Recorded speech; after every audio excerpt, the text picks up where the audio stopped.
పరిహారం రాదని రైతు ఆత్మహత్య. నిండా ముంచిన మోంతా తుఫాను.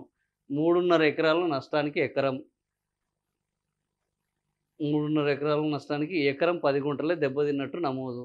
అధికారులు తీరుపైన మనస్తాపం. సిద్దిపేట జిల్లా రామవరంలో ఘటన. సో, ఇది కరెక్టు.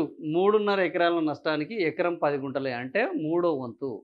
మన రాష్ట్రంలో ముంతా తుఫాన్ జరిగిన తర్వాత 4.5 లక్షల ఎకరాల్లో నష్టం సంభవించింది. రైతులు మొత్తం పంట పొలాలు మొత్తము ధ్వంసమయ్యాయి. సో, ఇదంతా నష్టం ఉంది అని ఒక అంచనా వేశారు. ఆ తర్వాత ఒక 15 రోజులకు ఇంతమందికి నష్టపరిహారం ఇవ్వడము అంటే మొత్తం ఖజానా మొత్తం ఖాళీ అయితది. అసలే దిక్కు లేదు ఖజానాకు.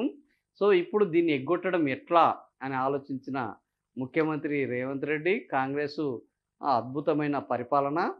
తుమ్మల నాగేశ్వరరావు గారి ఆధ్వర్యంలో ఏం చేశారయ్యా అంటే, అయ్యా 4.5 లక్షల ఎకరాల్లో ఈ పంట విధ్వంసం జరగలేదు.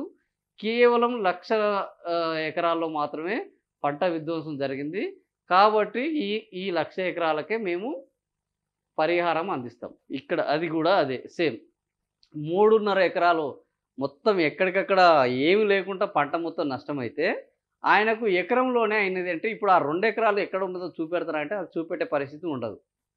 ఓన్లీ లెక్కలు పేపర్‌లల్ల లెక్కలుంటాయి అంతే. ఆడ 3 ఎకరాలా? అయితే ఒక ఎకరం ఏసేసేయి. 3 ఎకరాలు ఏసామనుకో 3 ఎకరాల పైసలియ్యాలి. 10, 10,000 చొప్పున 30,000 ఎకరం అంటే 10,000 ఇచ్చి చేతులు దులుపుకోవచ్చు. సో, అట్లా గ్రౌండ్‌కు ఈ లెక్కలకు ఏమి పొంతన లేకుండా వీళ్ళేస్తున్న అంచనాలు, వీళ్ళు అందించాలనుకుంటున్న ఈ తుపేలు సాయం వల్ల వాళ్ళ యొక్క మనస్తాపానికి గురై ఈరోజు రైతులు చచ్చిపోతున్నారు. సో, ఈ సావులు వాస్తవానికి ఆత్మహత్యలు కావు. నిజంగా కూడా ప్రభుత్వ హత్యలే. ఈరోజు రైతులు మళ్ళా ఇంతగనం ఎందుకు చస్తున్నారనేది ఈ ప్రభుత్వం ఆలోచిస్తే, వాళ్ళ పాలన అద్భుతమైనదా? ఇందిరమ్మ పాలనా? లేకపోతే ఆత్మహత్యల పాలనా? అనేది వాళ్ళకే అర్థమైతది.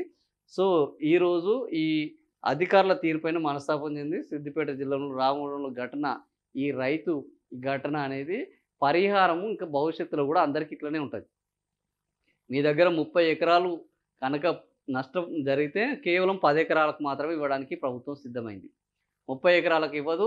20 ఎకరాలు ఎక్కడ ఉన్నాయి చూపెట్టంటే గూడా ఎవ్వడు చూపెట్టడు. ఎవ్వడు మీ మాట వినడు. మీ రోదన అరణ్య రోదనే.